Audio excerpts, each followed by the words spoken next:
किसी इंसान की इच्छाओं को दबाना, उसकी पसंद नापसंद पर सवाल खड़े कर उस पर अपनी मर्जी थोपना हादसों और गुनाहों को आमंत्रित करता है, फिर चाहे यह बंदिश सामाजिक, व्यक्तिगत या पारिवारिक ही क्यों ना हो। ऐसी सूरत में प्रतिरोध की भावना प्रबल होती है और नदी के उस बहाव की तरह पर्वत को चीरती हुई अपना रास्ता बनाती है, जो रास्ता गुनाह की तरफ ले जाता है। ये लड़की जिसे अगवा किया गया था, क्या यह किसी की जबरदस्ती का भुगतान कर रही थी या फिर खुद किसी भयानक खेल का हिस्सा थी?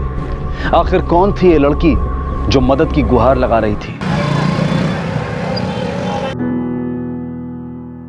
भाऊ, ये है हमारा छोटा सा परिवार। ही माझी पत्नी। नमस्कार। ये मेरा लड़का मनीष, रेलवे में इंजीनियर है। और ये मेरी बड़ी बहू कविता। नमस्कार। नमस्कार। इनकी शादी के 6 महीने बाद ही मेरा लड़का गुजर गया, मगर ये हमारे साथ ही रहती है, हमारी बेटी जैसी ही हो। घर की सारी जिम्मेदारी वही संभालती है और इसके होते तो हमें कोई चिंता करने की जरूरत ही नहीं पड़ती। बाबा, हे तो माझं कर्तव्यच आहे। मेरे होते हुए आपको, सासूबाई को और मनीष को कोई परेशानी ना हो। शादी के बाद तुम्हें भी तो मदद मिल जाएगी। नेहा जो है तुम्हारा हाथ बटाने के लिए। ओह, पर काकू नेहा है कहाँ पे? बोलवा तिला। नेहा बेटा, मी बोलवते हा। नेहा, नाश्ता घेऊन ये बेटा।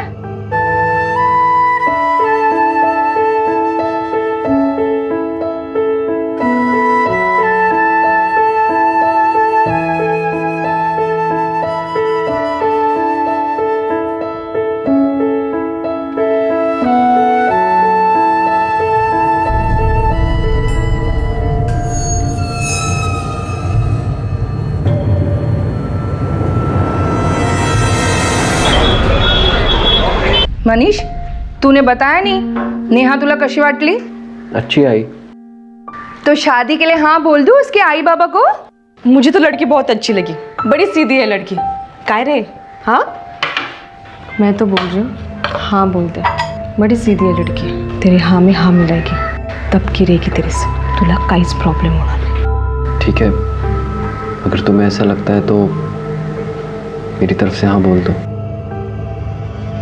आई हाँ म्हणतोय।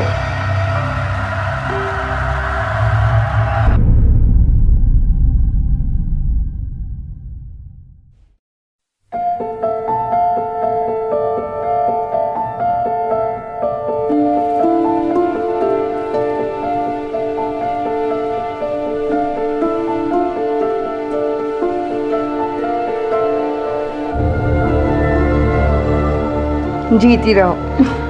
अब जल्दी से जल्दी मुझे एक पोता दे दे ताकि मेरा परिवार पूरा हो जाए।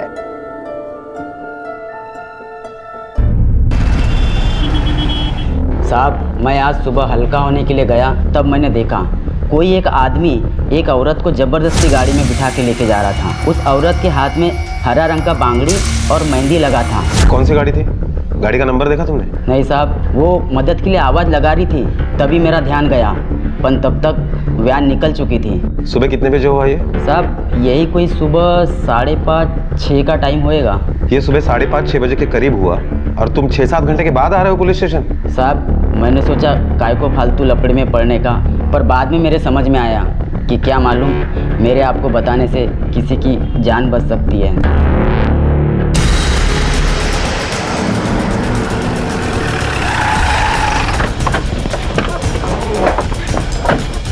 साहब, इधर से वो आदमी उस लड़की को उठा के लेके गया। और गाड़ी किस तरफ गई? वो साइड साहब। इसका मतलब है वो लड़की को लेकर हाईवे की तरफ गया। सुबह 5 और 6 बजे के बीच में क्या तुमने हाईवे पर सिल्वर कलर की वैन देखी? क्या किसी लड़की को मदद के लिए चिल्लाते हुए देखा था? नहीं साहब, इतनी सुबह तो हमारी दुकान बंद रहती है। और आजू बाजू की? नहीं साहब, ऐसा तो मैंने कुछ नहीं देखा। सर, उस आदमी ने जिस लड़की के बारे में किडनैप की रिपोर्ट दर्ज की है, उस बारे में हमने registered office, banquet hall, DJ वाले, लोकल बैंड वाले, उनसे पूछताछ की तो ये पता चला है कि पिछले हफ्ते में वहाँ पर सिर्फ 2 शादियाँ हुई है, एक सामंतवाड़ी में और दूसरी वामन नगर में। जादव, इन दोनों फैमिली से पूछताछ करो।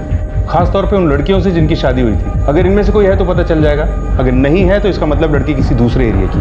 Okay sir.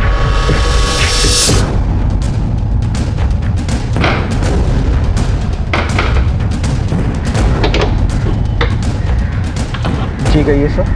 क्या तुम्हारी शादी गए हफ्ते हुई है? हो सर। क्या तुम दोनों खुश हो इस शादी से? तुम्हें कोई परेशानी तो नहीं तुम्हारे घर वालों से या ससुराल वालों से? नहीं साहब।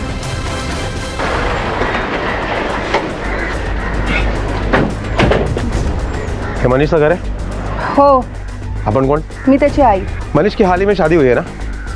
बुलाओ उसे, हम उनसे बात करना चाहते हैं। बात अब पुलिस तक पहुंच गई है. ये लड़की ने हमारा घर बर्बाद किया आणि आता स्वतः जाऊन पोलिसात कंप्लेंट करून आली. सर, उस लड़की का खुद अपना कैरेक्टर ठीक नहीं था आणि ती आमच्यावर आरोप लावते, जबकि हमने उसके साथ कुछ गलत किया ही नहीं है. आप कौन? हिमा जी बहनी। तो आप मनीष हो? जी। आपकी बेबी कहाँ है? हम उनसे बात करना चाहते हैं, बुलाइए उन्हें। वो अपने घर पर होगी। मतलब? मेरी उससे शादी टूट चुकी है। ऐसा क्या हुआ कि तुम्हारी शादी एक ही दिन में टूट गई? आई हाँ, इसका मतलब मेरे साथ धोखा हुआ है। मैं ऐसी गिरी हुई कैरेक्टरलेस लड़की के साथ 1 मिनट भी नहीं रह सकता। मैं तो कह रही हूँ ना, इस लड़की को अभी के अभी इसके घर फेंक के आ. मनीष प्लीज, मैं ऐसा तो कुछ नहीं जैसे है. धोखेबाज के साथ ना ऐसे ही होना चाहिए। तो प्लीज ऐसा मत करो। चल चल मनीष प्लीज, चल, मनीष चल। ऐसा मत करो, प्लीज छोड़ दो। मनीष चल प्लीज ऐसा मत करो। चल। क्यों तमाशा कर, प्लीज। ऐसी भोली सूरत, इतनी सीधी सादी, देखते ही प्यार हो गया था मुझे उससे। लेकिन जैसे ही शादी हुई उसका असली चेहरा देखा मुझे। अफेयर चल रहा था उसका किसी से। अरे किसी से क्या सर, पता नहीं कितनों से चल रहा था। कहाँ कहाँ मुंह मारा था उसने। तो तुमने उसे जाकर मायके छोड़ दिया? नहीं। क्यों किया तूने मेरे साथ ऐसा? क्यों मजाक बना दिया? पागलों की तरह प्यार करने लगा था तुम्हें। आप प्लीज मुझे यही छोड़ दीजिए। तो यही रहता है तेरा यार? अब इससे आपको कोई मतलब नहीं होना चाहिए। मैं जानती हूँ अगर आप मेरे घर गए ना तो बहुत बड़ा तमाशा करोगे, और मेरे आई बाबा को पता चला ना तो वो मर जाएंगे। आप मुझे यहीं छोड़ दीजिए, मैं अपने आप चली जाऊंगी।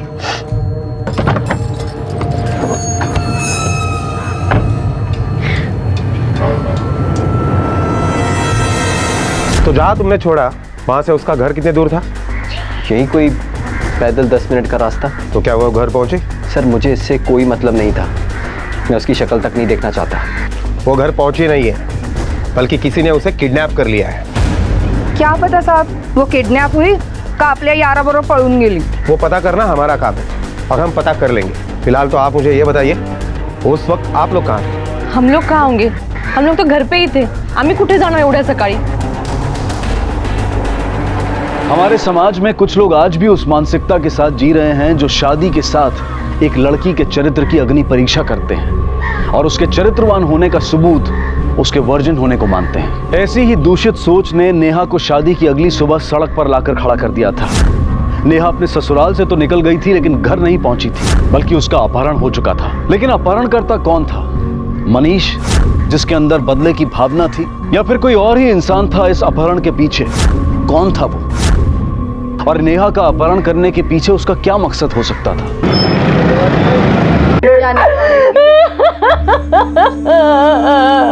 क्या हुआ? सर परसों इन बेचारों की बेटी नेहा की शादी हुई थी और आज वो गायब हो गई। सुरेखा वहिनी का तो बेटी को लेकर रो रो के बुरा हाल हो गया है। उनके पति कहाँ हैं? साहब ये मेरी बेटी नेहा है। परसों इसका शादी करके इसको विदा किया और कल से गायब है। आपको किसी पे शक है जो इसको गायब कर सकता है? शक नहीं, पूरा विश्वास है नेहा के ससुराल वालों ने उसको गायब किया है। आज सुबह ही मेरे घर पे आए थे और नेहा को चरित्र खराब है करके ऐसा बोल के बहुत चला के गए।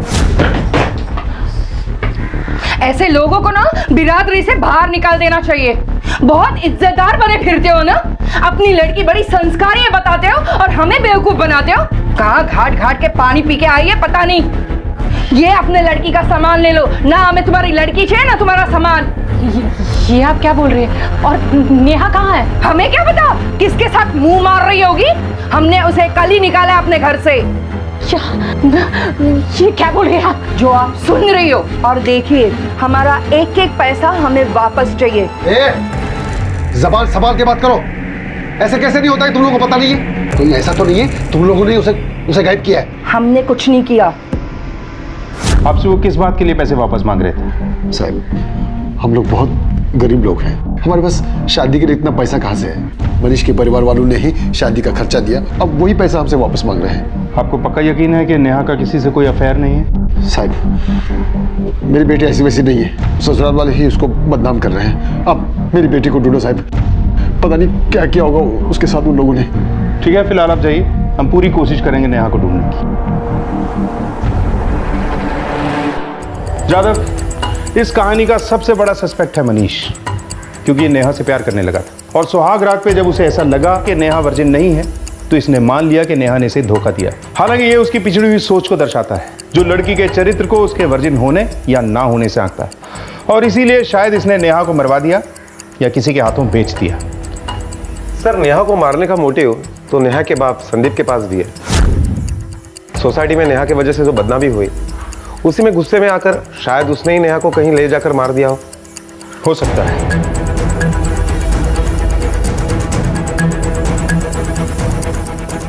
जादव, पॉसिबल है, क्योंकि उस सुबह नेहा घर के लिए निकली थी और घर के इतनी पास पहुंचने के बाद वो गायब हो जाती है और किसी को कुछ पता भी नहीं चलता। जादव, ऐसा करो, मनीष को किडनैपिंग स्पॉट पे बुलाओ और मनीष और इसकी पूरी फैमिली के कॉल रिकॉर्ड्स और मोबाइल लोकेशंस निकलवाओ। हमें जल्द से जल्द नेहा को ढूंढना है, क्योंकि नेहा ही है जो बता सकती है कि सच क्या है।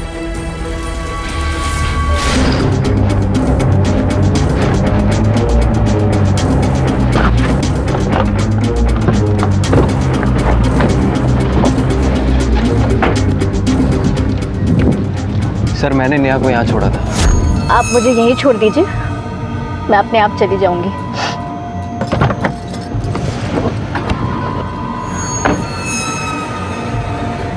उसका घर यहाँ से करीब 500 मीटर की दूरी पर है, वॉक करके 10 मिनट का रास्ता। ठीक है, तुम जा सकते। ताज्जुब की बात है ज्यादा, घर से सिर्फ 500 मीटर की दूरी पर किसी ने नेहा को किडनैप कर लिया। सर, ये भी हो सकता है कि मनीष ने ही वापस आकर नेहा को किडनैप किया हो, या ये भी हो सकता है कि नेहा के बाप ने ही नेहा को किडनैप किया हो सकता है लड़की को अकेला देखकर किसी ने फायदा उठाने की सोची हो। इतनी सुबह इस एरिया में ज्यादा मोबाइल नंबर्स एक्टिव नहीं होंगे। मोबाइल सर्विस प्रोवाइडर से उन सभी नंबर्स की डिटेल लो जो सुबह 5 से 6 बजे तक यहाँ पे एक्टिवेट थे। हो सकता है कोई ऐसा नंबर हमारे हाथ लगे जिसका हाथ नेहा की किडनैपिंग में हो। Okay sir. सर, हमने मोबाइल सर्विस प्रोवाइडर कंपनी से उन सारे नंबर्स के डिटेल्स मंगवा लिए जो किडनैपिंग के वक्त वहां पर एक्टिवेट थे, जिसमें से एक नंबर ऐसा है जिससे नेहा के किडनैपिंग के वक्त कॉल किया गया है, उसके भी डिटेल इसी में है। इकडे रे राहुल जाधवचं घर कुठे?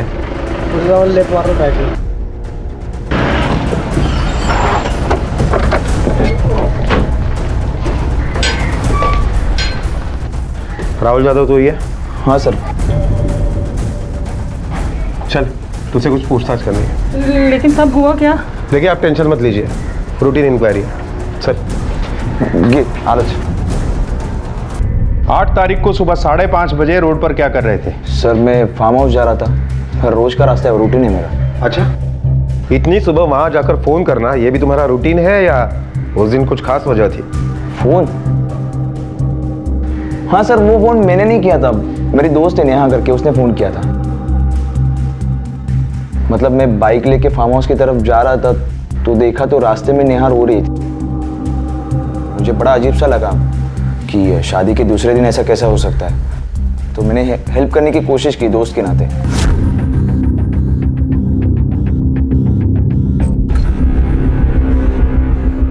नेहा, क्या हुआ तुम्हें? क्या कर रही हो तुम? तुम्हारी कल शादी हो गई और तुम इस हालत में? मतलब राहुल, मुझे फोन दो ना, मुझे एक कॉल करना है प्लीज। राहुल, बहुत अर्जेंट है।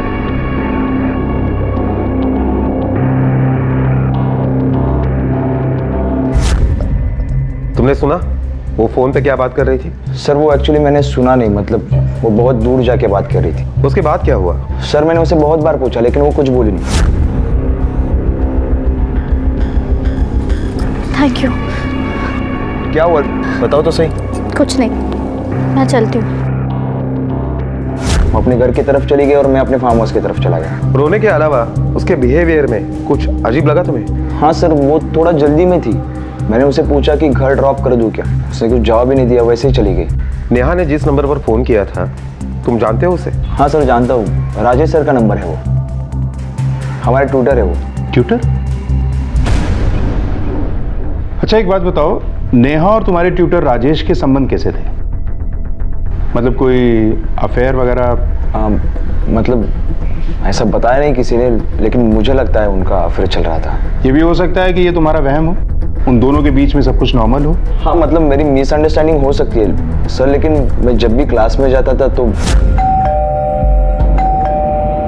उससे पहले नेहा वहाँ पे रहती थी और डोर भी क्लोज होता था। राहुल, तुम्हारा ट्यूशन तो 4 बजे होता है ना? हाँ सर, वो मैं थोड़ा एक्चुअली जल्दी आ गया। अच्छा, आओ। इतना नोटिस करने की वजह कहीं ये तो नहीं कि तुम भी नेहा को पसंद करने लगे थे? नहीं सर, मेरी गर्लफ्रेंड है। सर मोबाइल लोकेशन के मुताबिक मनीष का फोन घर से किडनैपिंग स्पॉट तक तो ऑन था, लेकिन वहां जाने के बाद उसका फोन स्विच ऑफ हुआ। शायद हो सकता है कि मनीष ने जानबूझकर उसका फोन स्विच ऑफ किया हो ताकि उसके मूवमेंट्स के बारे में हमें कुछ पता ना चले। हो सकता है। उसके कॉल रिकॉर्ड से कुछ मिला? नहीं सर, कुछ खास हाथ नहीं लगा, बस कुछ पर्टिकुलर नंबर है जिन पर इनकमिंग और आउटगोइंग कॉल की गई है। और नेहा और संदीप के कॉल रिकॉर्ड से भी कुछ नहीं मिला? सर नेहा का बाप संदीप, उसके मोबाइल का लोकेशन तो उसके घर का ही दिखाई दे रहा है, उसके रिकॉर्ड से भी कुछ खास हाथ नहीं लगा। और नेहा का फोन तो मनीष के घर पर ही छूट गया था, इस वजह से नेहा का मोबाइल का लोकेशन मनीष का घर का ही दिखाई दे रहा है। लेकिन सर एक नंबर है जिस पर 15 दिन पहले तक नेहा ने काफी बार कॉल किया है। पता किया वो नंबर किसका है? सर वो नंबर किसी राजेश सुरते के नाम पर है। और एक बात सर, जिस दिन किडनैपिंग हुई उस दिन की शाम तक राजेश सुरते का फोन ऑन था, लेकिन उसके बाद जो स्विच ऑफ हुआ है वो अब तक ऑन ही नहीं हुआ। नेहा के कॉल रिकॉर्ड और राहुल के बयान से एक बात तो साफ हो गई है कि नेहा और राजेश में जरूर कुछ था, और किडनैपिंग के पहले भी आखिरी कॉल नेहा ने राजेश को ही किया था। जादव, हमें सबसे पहले इस राजेश को उठाना होगा। हो सकता है कि नेहा के गायब होने में इसका हाथ हो। अक्सर देखा गया है कि हारा हुआ आशिक खतरनाक होता है।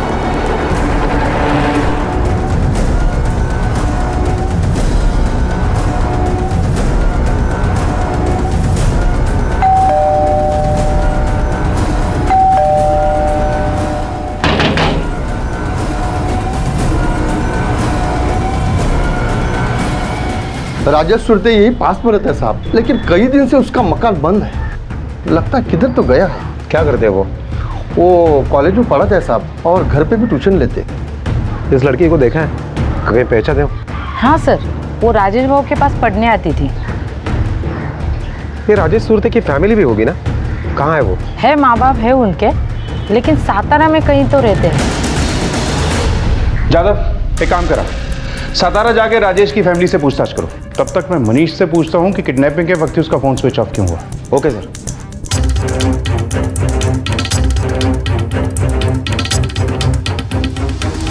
सर उसने मेरे प्यार के बदले मुझे धोखा दिया, इसका मतलब ये तो नहीं कि मैं उससे बदला लेने के लिए उसका खून या किडनैप कर सकता हूँ। और सर मेरा फोन ऑफ है, ये तो मुझे तब पता चला जब मैं उसे छोड़कर घर वापस पहुंचा।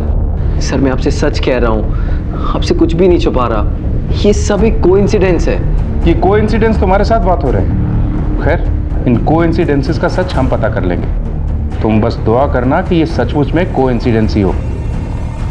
साहब, राजेश हमारा बेटा था, है नहीं।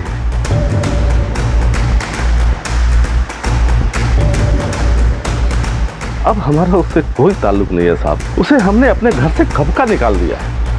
क्यों निकाल दिया उसे घर से? क्योंकि साहब उसका दिमाग खराब हो गया था। चाहा। अरे बड़ा, फोटो तो देख। अरे देख बेटा, कितनी अच्छी लड़की है। आई कितनी बार कहा है मेरी चिंता छोड़ दे, मुझे जब शादी करनी होगी तो कर लूंगा। ऐसे कैसे तेरी चिंता छोड़ दे?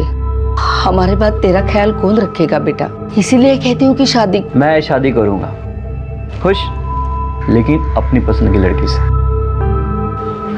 और मुझे मेरी पसंद की लड़की मिल गई है। देखा, इसने पहले से ही बाइक को ढूंढ के रखी है और हम इधर खाली फुकट परेशान हो रहे हैं। अरे बेटा, हम लोग को भी तो मिलवा, बुला उसे, देखे तो सही कि कौन है वो। ठीक है, अगली बार आप लोग जयसिंहपुर आओगे ना तो मिलवा दूंगा। धोखा खराब हो गया क्या तेरा? सारे बिरादरी में मेरा नक कटवाना चाहता है? काहे बोलूं अपने लोगों को, अपने रिश्तेदारों को कि मेरी बहू मेरे बेटे से 15 साल छोटी है, स्टूडेंट है उसकी, ट्यूशन पढ़ती थी उससे, है बोलूं? तो बाबा प्रॉब्लम क्या आया है? बस एक बार बोल दिया ना, नहीं हो सकती मतलब नहीं हो सकती, और मेरे जीते जी तो यह शादी कभी नहीं हो सकती। अरे त्याला एक वेळ लागले, पर तू नहीं समझ सकती तुम दोनों के बीच उम्र का कितना अंतर है? इसे इसके घर पे छोड़ के आओ और भूल जा कि यह शादी कभी हो सकती है। राजेश पर हमारी बातों का कोई असर नहीं है। वो उस लड़की के साथ शादी के लिए जिद पर अड़ा हुआ था। हमने भी थक हार कर कह दिया कि उस लड़की को लेकर इस घर में नहीं आ सकती, लेकिन वो कहता था शादी करूंगा तो उसी लड़की से करूंगा, नहीं तो नहीं करूंगा। उसके बाद से ना तो हमने उसकी शक्ल देखी और ना उसने हमारी। सर, मनीष बहुत अच्छा लड़का है, पढ़ाई में हमेशा आगे रहा है, नौकरी भी सबसे पहले उससे मिली, वो भी रेलवे में अच्छी पोस्ट पर। मनीष तो जिद्दी और चालाक लड़का है सर। वो एग्जाम में अच्छे नंबर पाने के लिए टीचर को पैसे तक खिलाता था।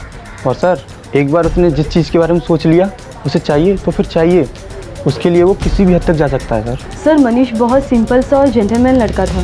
अच्छा, उसका कॉलेज में किसी से कोई अफेयर वगैरह कुछ था? सर, वो तो इन सब चक्करों में पड़ता ही नहीं था। उसे पता था उसकी फैमिली बहुत कंजर्वेटिव है, तो लव मैरिज का तो चांस ही नहीं था। इसलिए फीमेल फ्रेंड्स तो बहुत थी, लेकिन कोई गर्लफ्रेंड नहीं थी सर उसकी। हाँ सर, मनीष मेरा दोस्त है सर, हम एक ही ऑफिस में काम करते हैं। उसकी शादी टूट गई सुन के बहुत बुरा लगा मुझे सर। वो तो काफ़ी एक्साइटेड रहता था अपनी शादी के बारे में। उसका तो उस लड़की के साथ लव एट फर्स्ट साइट था। उसके साथ जो कुछ हुआ बहुत बुरा हुआ सर। उसकी शादी टूटने वाली है, ये बात उसने सबको बताई थी? सबको नहीं सर, सिर्फ मुझे बताई थी। मैंने अपनी आंखों से देखा है। उसे तो धमकियां मिल रही थी कि शादी ना करे नेहा से करके। धमकियां मिल रही थी मतलब? जब वो नेहा के साथ शादी करने के लिए हाँ कर दिया, तब से उसे फ़ोन पे फ़ोन आने लगे थे सर कि नेहा से शादी ना करे करके। पर वो पीछे नहीं हटा, वो तो उसके प्यार में पागल था ना सर। अच्छा, मनीष ने कभी बताया कि ये धमकियां उसे कौन दे रहा था?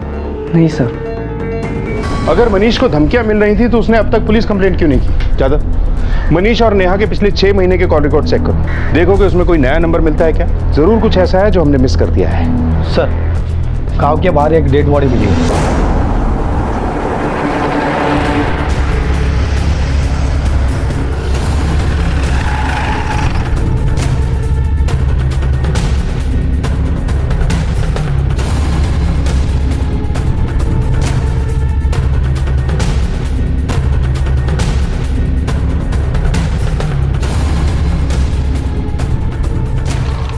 सर, राजेश सुरते की डेड बॉडी है।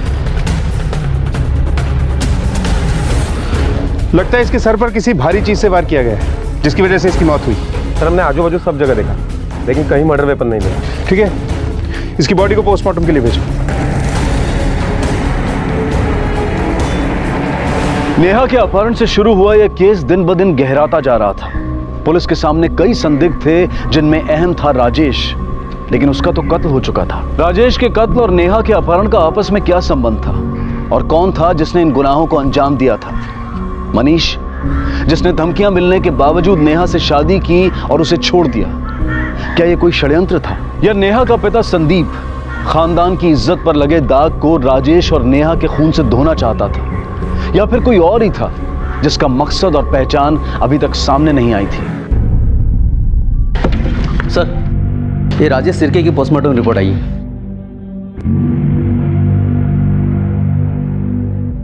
पोस्टमार्टम रिपोर्ट के मुताबिक राजेश की मौत सर पर किसी भारी चीज से चोट लगने की वजह से हुई। बॉडी पर कोई स्ट्रगल के मार्क्स भी नहीं, और मौत हुई है 8 तारीख को शाम 6 बजे से 8 बजे के बीच। मतलब जिस सुबह नेहा का किडनैप हुआ, उसी शाम राजेश की मौत हुई। सर, ये भी तो हो सकता है कि नेहा ने मनीष को राजेश के बारे में सब कुछ बता दिया हो, और बदला लेने के लिए नेहा को मनीष ने किडनैप किया और राजेश का खून कर दिया।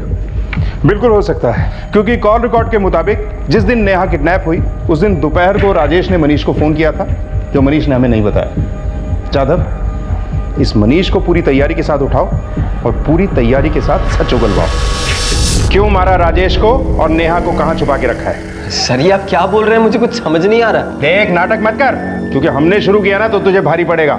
चल बो, बदला लेने के लिए राजेश की तरह ही नेहा को मार दिया या किसी के हाथों बेच दिया? सर मैंने ऐसा कुछ नहीं किया। पता नहीं आप लोग मुझे क्यों टारगेट कर रहे हैं, मुझे कुछ समझ नहीं आ रहा है। लेकिन हमें समझ आ गया। ये सारे कोइंसिडेंस तेरे साथ क्यों होते हैं? क्योंकि तेरा नेचर है, जो तुझे चाहिए वो तुझे चाहिए। इसलिए धमकियां मिलने के बाद भी तूने नेहा से शादी की और पुलिस कंप्लेंट तक नहीं की। सर कंप्लेंट तो मैंने इसलिए नहीं लिखवाई थी क्योंकि कुछ समय बाद वो कॉल्स आने बंद हो गए थे। मुझे लगता है उसे समझ आ गया था कि मुझ पे उसकी धमकियों का कोई असर नहीं हो रहा है। और सर मैं नेहा से प्यार करने लगा था। शादी से पहले हर एक दिन मेरा प्यार उसके लिए बढ़ता जा रहा था। जब भी उससे बात करता मिलता, बस मुझे ऐसा लगता कि मैं कब उससे शादी कर लूं। इसलिए मैंने शादी की भी जल्दी की। देख, तेरी ये फेक लव स्टोरी सुनने का हमारे पास टाइम नहीं है। बोल, जिस नंबर से तुझे धमकियां मेरे फोन आते थे वो नंबर दे। सर वो नंबर तो मैंने, धमकियां आना बंद हो गई तो डिलीट कर दिया था। अच्छा, तुझे क्या लगता है कि हमें नहीं पता कि तू पहले दिन से ही झूठ बोल रहा है? सर मैं झूठ नहीं बोल रहा हूँ। आप असली क्रिमिनल को पकड़ने के बजाय मुझ पे शक कर रहे हैं, जबकि आपके पास मेरे खिलाफ कोई सबूत भी नहीं है। सबूत भी मिल जाएगा, तू टेंशन मत ले। अब तू फ्री है, अब जा सकता है, लेकिन शहर छोड़कर बाहर मत जाना।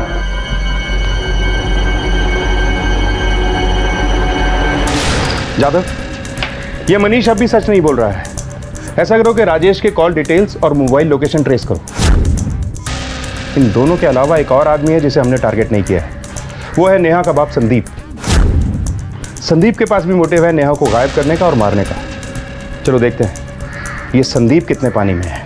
संदीप भाऊ तो एकदम खडूस आहे साहब, छोटी छोटी बातों से किटकिट करते हैं। आणि सुनंदा वहिनी त्यांच्या उलट एकदम सीधी सादी। यूं तो सभी लोग अपनी बेटी की गलती पर डांटते हैं साहब, पर ये तो एकदम पुराने ख्याल का आदमी है। कभी भी किसी भी लड़के के साथ नेहा को बात करते देख लेता तो तमाशा खड़ा कर देता था साहब। साहब वेड़ाच मानुस है तो उसको लगता है कि उसकी बेटी के पीछे सारे लड़के पड़े हुए। गलती से अगर उसके घर की तरफ मुंह उठा के भी देख लिया ना तो चालू हो जाता गाली देने के लिए। उस दिन नेहा घर आई, उसने तुझे बताया कि ससुराल में उसके साथ क्या हो रहा है, और अब वो राजेश के पास जा रही है, जो तुझ जैसे पुराने ख्यालात के घटिया सोच वाले इंसान को पसंद नहीं आया। तूने नेहा का पीछा किया और राजेश और नेहा दोनों का खून कर दिया। राजेश की बॉडी हमें मिल गई, नेहा की बॉडी कहाँ है? साहब वो घर पे आई नहीं तो कैसे बताती? उस दिन क्या, वो तो कभी उसने किसी लड़के के बारे में नहीं बताया, ना मेरे को न मेरी बाइकों को। साहब लड़कों के साथ उसकी दोस्ती थी, पर उसका कोई ऐसा वैसा रिश्ता नहीं था साहब। अच्छा, लड़कों के साथ दोस्ती थी ये तो बड़े आराम से कह रहा है, जबकि हमें पता है कि तू उसे रोक टोक से रखता था, उस पर बेवजह शक करता था, लड़कों से बात तक नहीं करने देता था उसे। साहब समाज में इज्जत ना उछले इस करके उसको रोकता था, पर अब देखो ना क्या कर गया वो। मुंह में कालिक पोत दी, गली मोहल्ले रिश्तेदारों के सामने आंख झुका के चलना पड़ता है। इसी गुस्से की वजह से राजेश का खून किया? नहीं साहब, मैंने खून नहीं किया, पर अगर मिलता ना तो उसको आज जरूर खून कर देता। गुरु शिष्य के रिश्ते को गंदा किया था वो, पढ़ाई के नाम पे आज की लड़ाता था वो बच्चों के साथ। सर, मनीष के 6 महीने के कॉल डिटेल्स, मनीष की शादी तय हो जाने के बाद मनीष को जिन नंबरों से फोन आते थे उन हर नंबर पर हमने फोन करके चेक किया। उसमें से एक नंबर हमें ऐसा मिला है जो ज्यादातर बंद होता है या ज्यादातर उसकी लोकेशन चेंज होती रहती है। किसका नंबर है? सर ये नंबर किसी अंकुश के नाम पर रजिस्टर्ड है, जिसका कनेक्शन राजेश के साथ भी है। यह हमें उसके कॉल रिकॉर्ड से पता चला। चल बोल, जिस दिन नेहा किडनैप हुई उस दिन दोपहर को राजेश ने तुझे फोन क्यों किया था, और शाम को राजेश के कत्ल वाली जगह पर तेरे मोबाइल की लोकेशन भी सेम ही थी? सर उसने ये जानने के लिए फ़ोन किया था कि नेहा कहाँ है, क्योंकि नेहा ने उसे बता दिया था कि मैंने उसे छोड़ दिया है। पर मुझे राजेश से बात करने में कोई इंटरेस्ट नहीं था, इसलिए मैंने बिना जवाब दिए ही फ़ोन कट कर दिया। और वो लोकेशन सेम थी, ये सिर्फ एक कोइंसिडेंस है। ये सारे कोइंसिडेंस तेरे साथ ही क्यों होते हैं? किडनैपिंग के वक्त तेरे फोन की बैटरी खत्म हो जाती है, तुझे फोन पर धमकी देने वाला आदमी खुद ही थक के हार मान जाता है, और शाम को राजेश के कत्ल वाली जगह पर तेरे मोबाइल की लोकेशन भी मिलती है। सर मुझे समझ नहीं आ रहा मेरे साथ क्या और क्यों हो रहा है, पर मैं सच कह रहा हूँ मैंने कुछ नहीं किया। चल एग्जैक्ट लोकेशन बता कि तूने नेहा को कहाँ छोड़ा था। चौराहे के कॉर्नर पे। मनीष ने नेहा को जहाँ छोड़ा था राजेश का घर भी वहीं पास में है। कहीं ऐसा तो नहीं कि नेहा राजेश से मिलने जा रही थी, मनीष ने उसका पीछा किया और दोनों का खून करके बॉडी अलग अलग फेंक दी। जादव, वो लड़का राहुल जिसके फोन से नेहा ने कॉल किया था, एक बार वापस उससे मिलना पड़ेगा। हमें एग्जैक्ट लोकेशन बताओ। उस दिन तुमने नेहा को कहाँ देखा था? चौक के पास देखा था सर। किस तरफ जा रही थी वो? सर मैं बाइक स्टार्ट कर रहा था, बाइक के आईने में देखा तो वो घर की तरफ जा रही थी। राजेश तो मर चुका है, लेकिन मनीष को धमकी देने वाला उसका पार्टनर अंकुश अभी भी जिंदा है। जादव, देखो उसकी लोकेशन स्टेबल हुई क्या? वो जहां जिस हाल में भी मिलता है उठा लो उसे। Okay sir.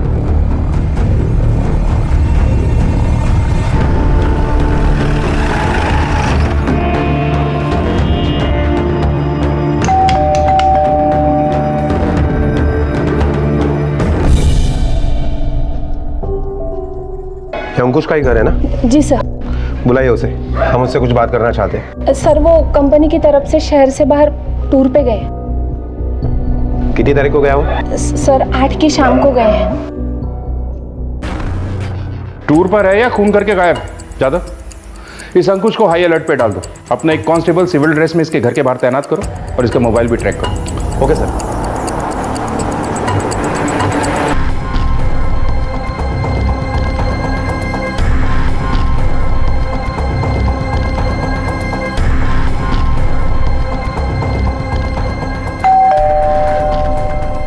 हेलो सर, अंकुश अभी अभी अपने घर पर आ गया है। चलो चलो जल्दी चलो, अंदर आ जाओ। अरे तुम क्या?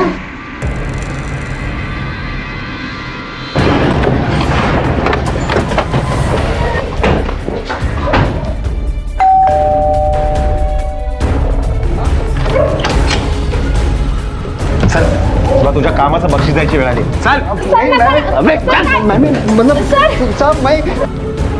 चल. सर मैं कभी भी मनीष को धमकाया नहीं सर। सर वो राजेश मेरे फ़ोन से ना कई बार मनीष को कॉल करता था और उसको धमकाया करता था।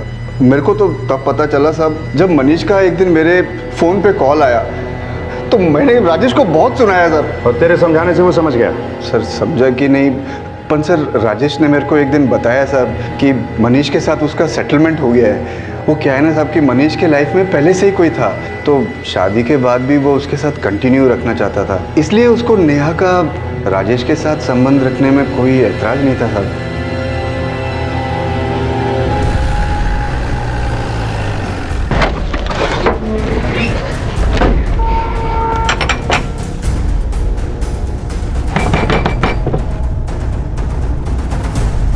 मनीष का है? बुलाओ उसे, हमें उससे बात करनी है।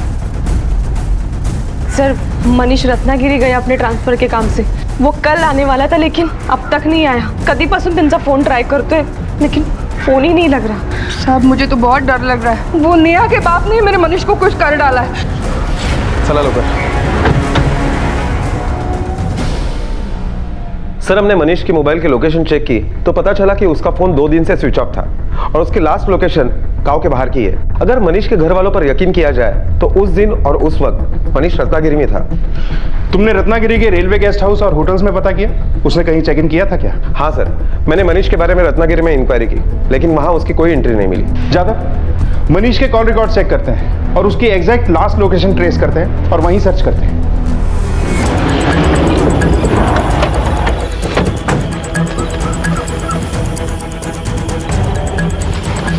देखो आसपास।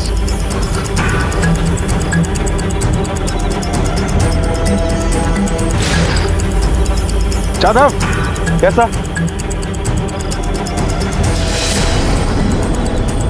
जादव, गले का निशान देखकर लग रहा है कि किसी रस्सी से इसका गला घोटकर इसे मारा गया है। आसपास देखो, शायद कोई सुराग मिले और बॉडी को पोस्टमार्टम के लिए भेजो। Okay sir. पुलिस की मुश्किलें कम होने की बजाय और बढ़ती जा रही थी। राजेश के बाद मनीष का भी कत्ल हो चुका था जो कि पुलिस की सस्पेक्ट लिस्ट में अब तक सबसे ऊपर था। इस पूरी पहेली में यह समझना मुश्किल हो रहा था कि कौन अपराधी है और कौन अपराध का शिकार। अंकुश के मुताबिक शादी से पहले मनीष का किसी के साथ संबंध था, तो कहीं इस साजिश और इन हत्याओं के पीछे उसी का हाथ तो नहीं था? आखिर कौन था यह गुमनाम चेहरा जो कि पुलिस की पहुंच से अब तक दूर था? पोस्टमार्टम रिपोर्ट के मुताबिक मनीष की मौत किसी रस्सी या तार जैसी चीज से गला घोटने की वजह से हुई और उसकी मौत हुई है 12 तारीख को रात 9 से 11 के बीच में। जादव, राजेश के मुताबिक मनीष की लाइफ में कोई लड़की थी, पता करो वो कौन है। हो सकता है ये खून उसी ने किया। लेकिन सर सारी इंक्वायरीज और कॉल रिकॉर्ड से तो ऐसा कुछ नहीं मिला जिससे ये पता चले कि उसका कहीं अफेयर चल रहा था।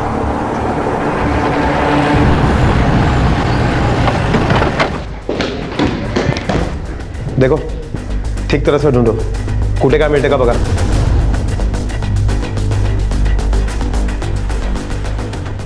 हा लॅपटॉप कोणाचा आहे? मनीषचा आहे. पासवर्ड क्या है इसका? मला नाही माहित सर. ठीक है, इंक्वायरी के लिए हम इसे साथ में लेकर जा रहे हैं। चला। सर मनीष के घर पर जब हमने सर्च किया तो वहां हमें मनीष का लैपटॉप मिला। साइबर एक्सपर्ट के रिपोर्ट के मुताबिक मनीष हमेशा गे साइट पर जाया करता था। उसके सोशल अकाउंट पर हमें एक लड़के का आईडी मिला है जिसके साथ मनीष हमेशा चैट करता था। सर उनके मैसेज देख के तो यही लगता है कि उन दोनों लड़कों में अफेयर चल रहा था।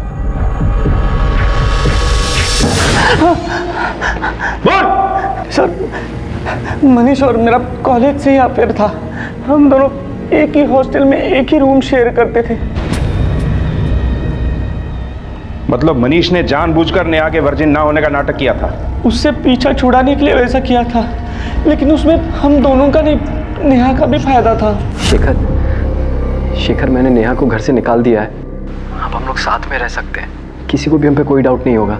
उस दिन राजेश ने मनीष को बहुत सारे फोन किए थे, लेकिन मनीष ने अवॉइड किया था, इसलिए शायद उसका पीछा करते करते वो हमारे यहाँ आया और हमें रंगे हाथों पकड़ लिया।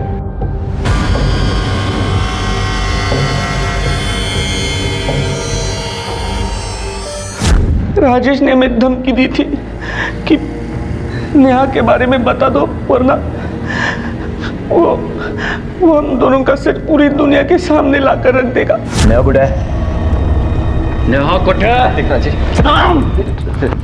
वरना तुझी असलियत ना सारी दुनिया को बता दूंगा। मनीष ने उसे रोकने की कोशिश की पर वो नहीं मान रहा था। लोग में हाथापाई हो गई। ने राजेश की बॉडी जंगल में जाकर फेंक दिया और उसका मोबाइल भी तोड़ दिया ताकि हमारा सच कभी किसी के सामने ना आए। मैंने मनीष को उस दिन आपके पास आने के लिए रोका था, लेकिन वो मान नहीं रहा था। आपने उसे प्रेशराइज किया था, इसलिए वो बहुत डर गया था और वो मुझसे कह रहा था कि हम दोनों सरेंडर हो जाए। हम सरेंडर नहीं होंगे। ठीक है तो तू मत कर, लेकिन मैं जा रहा हूँ पुलिस के पास, सब सच सच बता दूंगा। मुझसे ये प्रेशर झेला नहीं जा रहा है। नहीं सुन, तू करते सरेंडर। तुम दोनों ने मिलकर अपने स्वार्थ के लिए नेहा की जिंदगी बर्बाद कर दी। बोल, अब इतनी ही फुर्ती से ये बता कि कहाँ छुपा के रखा है उसको? नहीं सर, मुझे नहीं पता सर, मेरा उससे कोई वास्ता नहीं है सर, मुझे नहीं पता, सीरियसली नहीं पता मुझे सर, मुझे नहीं पता सर, मुझे कुछ नहीं पता। ये तो साफ हो चुका है कि मनीष और राजेश ने नेहा को किडनैप नहीं किया है और ना ही शेखर ने। फिर कौन है जिसने नेहा को किडनैप किया है? जितने भी सस्पेक्ट्स हैं, अंकुश, नेहा का बाप संदीप और राहुल, तीनों पे कड़ी नजर रखो। नेहा से रिलेटेड लीड अब यही लोग हमें देंगे।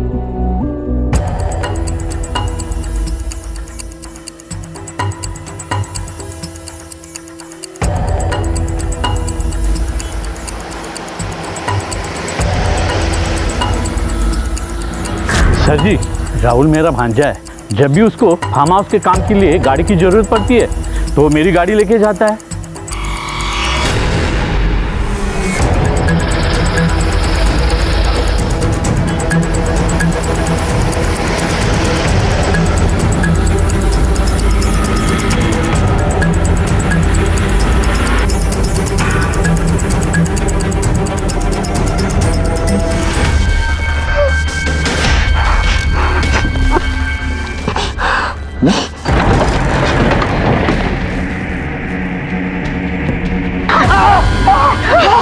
करते मुझे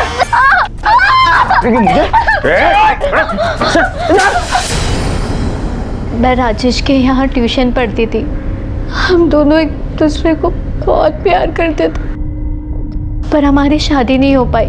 फिर आई बाबा ने मेरी शादी मनीष के साथ तय की। उस दिन से मैंने राजेश के साथ अपने सारे रिश्ते तोड़ दिए। फिर सुहागरात पर मनीष, मैं प्यार करती हूँ नहीं थी, आप मुझे गलत समझ रहे हो। मेरे लिए अब सब कुछ आप ही हैं। फिर दूसरे दिन मनीष ने मुझ पे इल्ज़ाम लगाया कि मैं वर्जिन नहीं हूँ।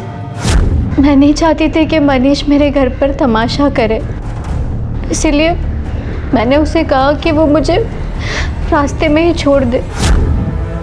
उन्होंने मुझे घर के पास रास्ते में ही छोड़ दिया, जहाँ मुझे राहुल मिला।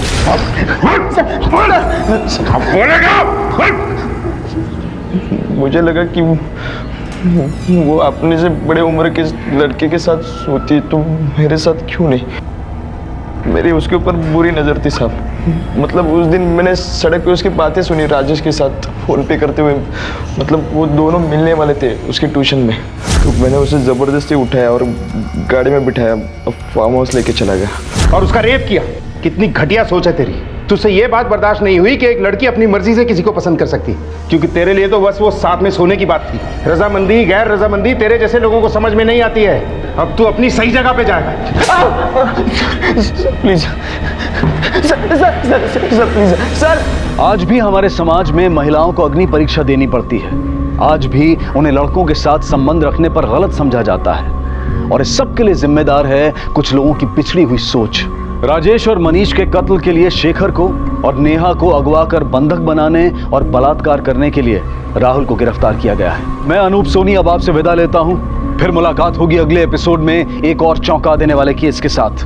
तब तक अपना और अपने परिवार का ख्याल रखें और देखते रहें क्राइम पेट्रोल डायल 100। सबक एक को सीख हम सबको। जय Hind. If you want to enjoy more Desi crime content like this, please subscribe to our channel and click the bell icon. Stay connected with us